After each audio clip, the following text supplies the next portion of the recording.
children because they've not healed. There are some men that are damaged, treating his child the way his ex is treating him. Some of us have damaged the things we love because we've not healed.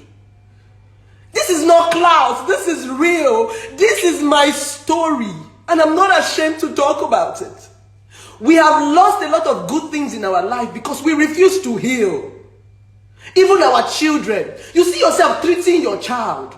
My first son is the carbon copy of my ex-husband.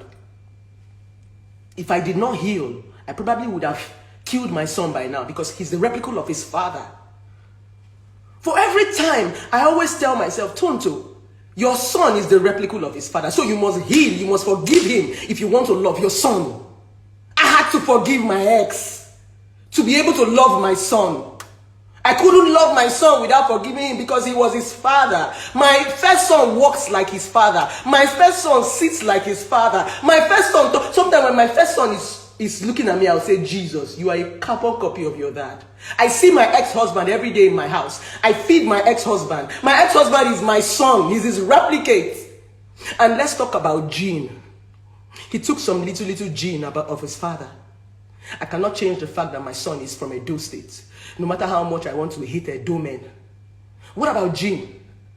What about those inborn traits that our children are going to take? Are you going to hate your kids? That's the reason why you have to heal. You have to forgive. It's not because they did not hurt you, but because you don't want to keep hurting other people. You don't want to be the monster that you hate. If you don't heal, you will be doing to other people what other people did to you. That is the birth of abuse. A lot of people abuse you because they have been abused.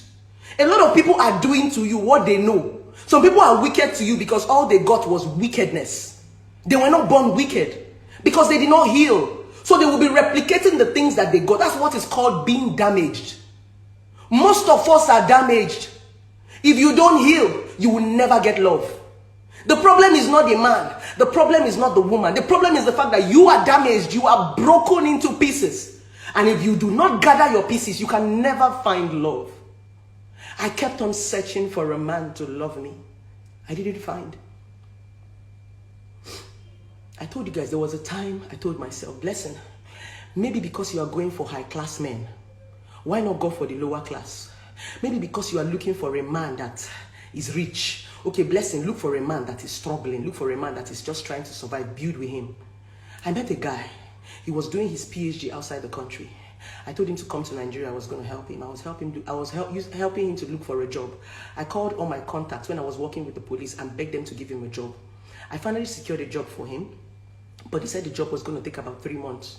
So I asked him to come down from the US and come and start getting used to Nigeria before the job finally clicked.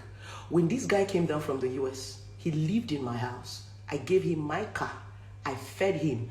I made sure that he was comfortable because I felt I was the one who brought him from the US to Nigeria. This guy will be driving my car around Abuja. I'll be entering taxi to work. Even after work, sometimes when I call him and tell him, baby, come and pick me, he'll tell me that he's busy. He's hanging out with his friends with my car. I will jump taxi. I will go home. I will cook for him. I wanted to make him comfortable. I wanted to be sure that I wasn't doing something wrong. Guess what? It was still the same thing. Each time this guy tried to scream at me, I will remember my ex.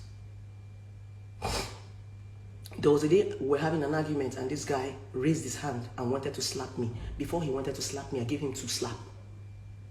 And I told him, you will never hit me the way my ex hits me again. No man would dare. When I gave him the 2 slaps, he said, I'm going to deal with you. He locked up the door and started beating me. I ran into the kitchen, I took a bottle and I told him, I'm going to kill you. I told myself that my ex will be the first and last man to ever touch me in this life.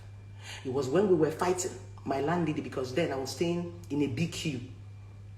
There was a boys' quarter in the main house. I was staying, so my landlady heard our fight and came and was hitting the door. That was the reason why I did not kill that guy that day. After then, we broke up. It was after that relationship, I told myself, blessing, it's time to heal. My ex has moved on with his life. My ex had remarried, self. Just the way Tonto Dike's ex-husband remarried. My ex remarried after 6 months. But guess what? My ex did not change. My ex is still married to his wife for almost 5 years now. And I'm not married. Some people will start saying, Blessing, should be your ex marry another woman and she stay. And you never marry now, why you no stay? When, after getting custody of my son, after 5 years, when I got custody of my son, the first thing my son told me was, Mommy, I said, yes. Do you know that my daddy used to beat my other mommy? I said, eh? He said, yes. There was a day my other mommy was backing my other brother in the back and my daddy was beating her in the kitchen. My small brother was crying and my other mommy was crying. When my son told me that story, I went into my room, I knelt down and I said, God, thank you. I was not the problem. The difference was another woman decided to accept the problem I rejected. Did you hear what I said? I was not the problem. The problem was the fact that another woman accepted the problem I rejected. I left my ex for domestic violence. Another woman married him and she's taking domestic violence. Remember I told you in one of my videos, some people are good with cracking bone, some are good with meat. There are some women that are strong enough to crack bone. It doesn't mean you're not good enough. Just because you want meat, you don't want bone, doesn't mean you're a bad person. No! Just because you want peace and you don't want trouble doesn't mean you're bad. There's some people that like trouble. They know how to fight trouble. There are some of us that don't like trouble. We just want peace. If we see trouble, we run. That's why some men, when a woman starts her madness, they'll pick up their khaki and walk away. They are not cowards. They don't want drama. And some men, instead of running away, they will stay there, they will beat you. That is where domestic violence, some men will walk away, some men will beat you. There are some people that like bone. There are some people that like meat. Because you like meat and somebody is cracking bone, doesn't mean you are bad. Doesn't mean you... No. We want different things. So my ex has been married for years. Does not mean he's not beating his wife. If his wife sees this video now, she'll probably be smiling. She's collecting beating, the beating I collected. But I collected beating for a period of time. I say, Oga, I go die. Make I go use my life. I don't want beating again. My ex has been beating me. The beating did not start in the marriage. He was beating me from 15 years to 21 years of my life when I divorced him. So he did not change. He did not change his pattern. But some women will go there and take it. I'm only trying to say, some of you who have left a toxic man or a toxic woman and you feel that the reason why they left you is because... Some men will leave you because you cannot tolerate their bullshit. When you see them with another woman, they will start looking for a woman who can tolerate their bullshit. Some women will leave you because you cannot tolerate their bullshit. They'll be looking for a man who will tolerate it. So it's dependent. Exactly. Let me go back to my story. After that situation between me and that guy that beats me for the second time, but this time he did not beat me, we fought. Because all through the period my ex-husband was beating me, I never fought him back. Never. The very first time I challenged my ex was when the marriage broke. This was the first time I was so happy that a man beat me and I fought him. And I was ready to stab that guy that day. I fought kill him.